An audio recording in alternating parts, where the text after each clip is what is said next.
बिस्मिल्लाहिर्रहमानिर्रहीम। अस्सलामुअलैकुम स्टूडेंट्स, मैं आपका मैथ टीचर नियाज़ ख़ान। क्लास फ़र्स्ट ईयर में वेलकम है आप लोगों को। हम स्टार्ट करने जा रहे हैं क्लास फ़र्स्ट ईयर का चैप्टर नंबर 4, जिसका नाम है क्वाड्रेटिक इक्वेशंस। यहाँ पे आप लोगों के जहन में एक बात आई होगी, और साथ में ये मेंशन कर दूँ कि स्टूडेंट्स आपका क्लास फ़र्स्ट ईयर का लेक्चर नंबर 1 है ये आपके पास। सबसे पहले मैं आपको ये बता दूं कि चैप्टर नंबर 4 को ही मैंने क्यों स्टार्ट किया है। Chapter number 4 class first year का, जिसका नाम है क्वाड्रेटिक इक्वेशंस। असल में आप लोगों की क्लास 10th का जो चैप्टर नंबर फर्स्ट है, अगर आप देखें उसका नाम वो भी आपके पास क्वाड्रेटिक इक्वेशन ही है। चूँकि रिसेंटली अभी अभी आप लोगों ने एग्ज़ाम दिया है, तो उम्मीद करता हूँ कि वो आप लोगों के माइंड में होगा, चैप्टर अच्छे तरीके से अभी भी आप लोगों को आता होगा। क्लास 10th का जो चैप्टर नंबर फर्स्ट और सेकंड है, उन दोनों चैप्टर्स को अगर आप मिला देंगे तो वो क्लास फर्स्ट ईयर का चैप्टर नंबर 4, जिसका नाम है क्वाड्रेटिक इक्वेशन, वो बन जाएगा आप लोगों के पास। तो सबसे पहले इंट्रोडक्शन हम पढ़ेंगे। इंट्रोडक्शन में हम क्वाड्रेटिक इक्वेशन की डेफिनेशन को पढ़ेंगे। क्वाड्रेटिक इक्वेशन का एक और नाम भी है second degree polynomial equation in one variable. ये second degree polynomial equation in one variable या क्वाड्रेटिक इक्वेशन कहते हैं, बात एक ही है। इंट्रोडक्शन के अंदर हम क्वाड्रेटिक इक्वेशन की डेफिनेशन को पढ़ेंगे।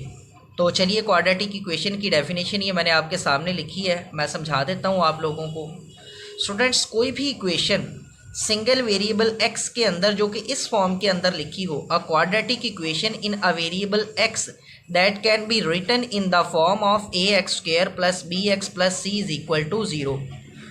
कोई भी इक्वेशन जो इस फॉर्म के अंदर लिखी हो, ax² plus bx plus c is equals to 0, उस इक्वेशन को आप क्या कहेंगे? Quadratic equation.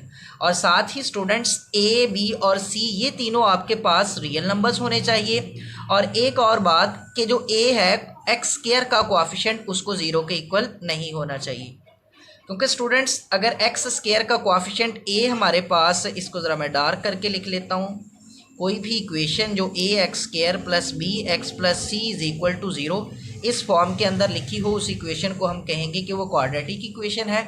इसमें a, b और c ये तीनों हमारे पास रियल नंबर्स होने चाहिए और a 0 के इक्वल नहीं होना चाहिए।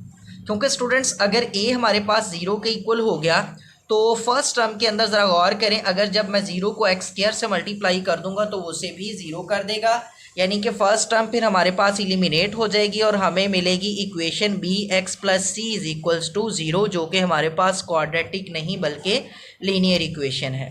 तो इस वजह से ये कंडीशन है कि क्वाड्रेटिक इक्वेशन के अंदर जो x² का कोएफिशिएंट है वो 0 के इक्वल नहीं होना चाहिए। अब स्टूडेंट्स, आपको पता है क्लास 10th में आप पहले भी पढ़ चुके हैं, अगेन यहाँ पे हम तफसील के साथ डिस्कस करेंगे कि क्वाड्रेटिक इक्वेशन को सॉल्व करने की बेसिक टेक्निक्स 3 हैं हमारे पास। उसमें सबसे पहले हम बात करते हैं फैक्टराइजेशन पे, देन हम बात करेंगे कंप्लीटिंग स्केयर पे, और देन हम बात करेंगे कि किसी भी क्वाड्रेटिक इक्वेशन को क्वाड्रेटिक फार्मूला से कैसे सॉल्व करते हैं। Factorization by completing square, quadratic formula.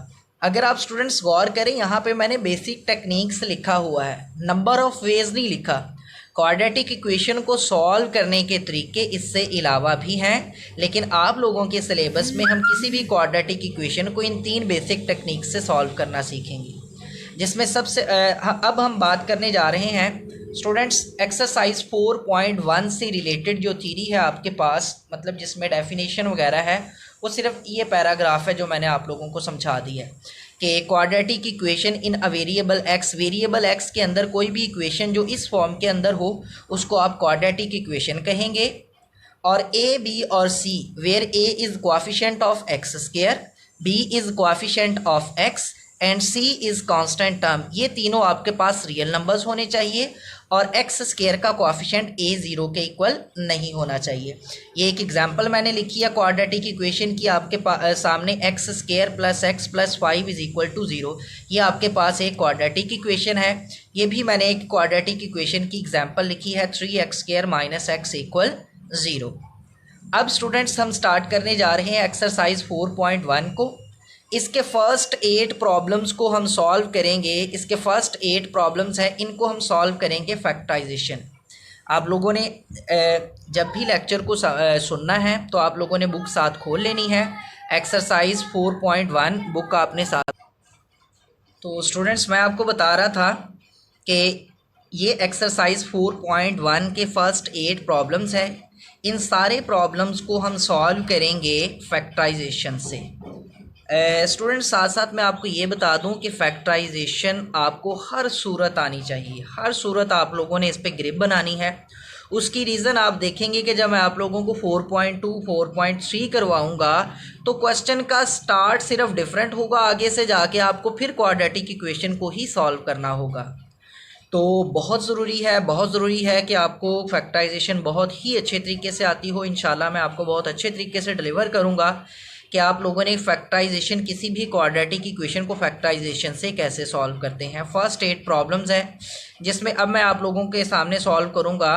First वाला प्रॉब्लम जो कि है 3x² + 4x + 1 = 0। तो चलिए एक्सरसाइज को स्टार्ट करते हैं। बुक आप लोगों ने सामने खोल लेनी है। तो अब एक्सरसाइज का फर्स्ट प्रॉब्लम है आपके पास, problem first exercise 4.1 solution. Problem है हमारे पास 3x² + 4x + 1 = 0। तो ये मैंने आपके सामने प्रॉब्लम की स्टेटमेंट लिखी है। अब इसका सॉल्यूशन देखते हैं। अब स्टूडेंट्स फैक्टराइजेशन आपने कैसे करनी है। फैक्टराइजेशन में एक्चुअली हमने मिडल टर्म को करना क्या होता है, हमने मिडल टर्म को ब्रेक करना होता है। यहाँ पे मिडल टर्म हमारे पास क्या है 4x, जो x वाली टर्म है ना जिसमें आपको x नज़र आ रहा है वो है हमारे पास मिडल टर्म। जब भी हमने किसी क्वाड्रेटिक इक्वेशन की फैक्टराइजेशन करनी है तो हमने मिडल टर्म को ब्रेक करना है। अब सवाल ये है कि मिडल टर्म को कैसे ब्रेक करना है, तो वो भी सुन ले स्टूडेंट्स। मिडल टर्म को आपने ऐसे ब्रेक करना है कि फर्स्ट और थर्ड टर्म का जो प्रोडक्ट है हमारे पास, फिर मिडल टर्म को आपने वैसे ही ऐसे ब्रेक करना है कि उसका प्रोडक्ट भी वही आए जो x² वाली टर्म और कांस्टेंट टर्म का हो। यहाँ पे स्टूडेंट्स देखें 3x² × 1, ये फर्स्ट और थर्ड टर्म का जब मैंने प्रोडक्ट लिया तो ये मुझे मिला, तो स्टूडेंट्स ये मुझे मिला 3x²। मुझे यहाँ से स्टूडेंट्स हिंट मिल रहे हैं कि मोबाइल की बैटरी लो है। स्टूडेंट्स फर्स्ट x² वाली टर्म और कांस्टेंट टर्म, इसका प्रोडक्ट हमारे पास आया है 3x²। अब फैक्टराइजेशन में स्टूडेंट्स मैंने आपको बताया कि आपने मिडल टर्म को ब्रेक करना है। कैसे ब्रेक करना है कि फर्स्ट टर्म और थर्ड टर्म का जो प्रोडक्ट आए उसको मल्टीप्लाई करने से भी वही आए। तो अब स्टूडेंट्स ज़रा गौर करें, अगर मैं 4x को ब्रेक करके लिखूं 3x + x में, अब ज़रा स्टूडेंट्स गौर करें 3x को जब आप x से मल्टीप्लाई करेंगे तो आपको क्या मिलेगा 3x²। साथ में ये +1 वैसे ही आ जाएगा = 0।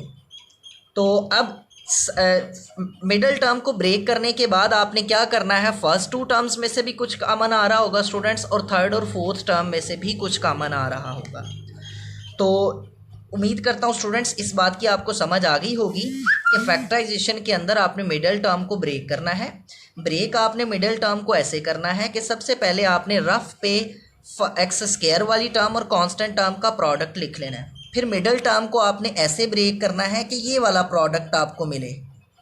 तो अब स्टूडेंट्स देखें 4x को जब मैं ब्रेक करके लिखूंगा 3x + x में, तो इन दोनों का प्रोडक्ट मुझे क्या मिल रहा है 3x²।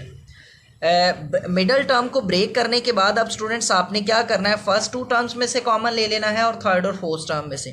अगर आप गौर करें फर्स्ट 2 टर्म्स में से 3x कॉमन आ रहा है। यहाँ पे साथ ही स्टूडेंट्स मैं आपको ये बता दूं कि आप x को पहले लिख लें 3x को बाद में लिख लें, ये कोई फ़र्क नहीं पड़ेगा।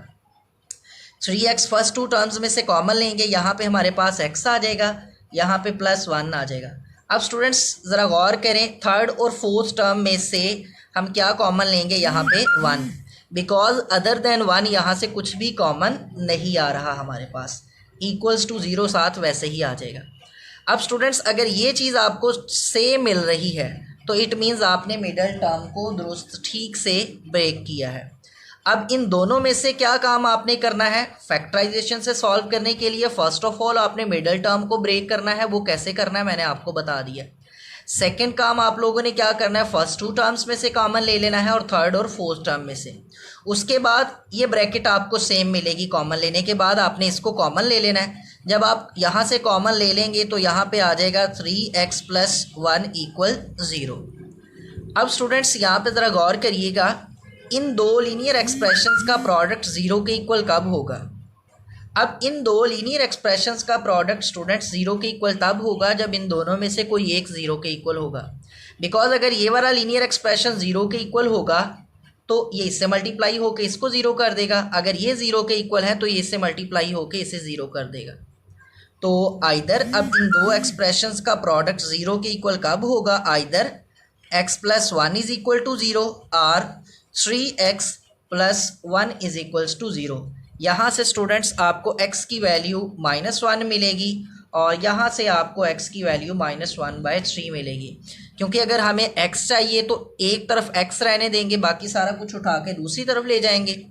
+1 इधर आके -1 हो जाएगा और यहाँ पे पहले प्लस का 1 इधर आके माइनस होगा, फिर 3 वेरिएबल x से मल्टीप्लाई हो रहा है इधर आके डिवाइड हो जाएगा। ये दोनों वैल्यूज़ हम लिखेंगे सॉल्यूशन सेट के अंदर। स्टूडेंट्स ये वाली जो दोनों वैल्यूज़ हैं ये इस इक्वेशन का सॉल्यूशन कहलाती है। आप देखेंगे स्टूडेंट्स कि जब आप दोनों वैल्यूज़ ये यहाँ पे पुट करेंगे तो ये इस इक्वेशन को सेटिस्फाइड करेगा। किसी भी क्वाड्रेटिक इक्वेशन को सॉल्व करके जो आप वैल्यूज़ निकालते हो वो हमेशा उस क्वाड्रेटिक इक्वेशन को सेटिस्फाइड करता है। वो हमें तो डेली का लेक्चर स्टूडेंट्स डेली सुनना है आप लोगों ने। अगर कोई भी कन्फ्यूजन हो आप लोगों को तो आप लोग हमें पूछ सकते हैं। ये मैंने ज़रा दोबारा स्क्रीन के सामने ज़रा मैं लिया है लेक्चर नंबर 1 कंप्लीट को। तो स्टूडेंट्स मिलते हैं इंशाल्लाह नेक्स्ट लेक्चर के अंदर, तब तक अल्लाह हाफ़िज़।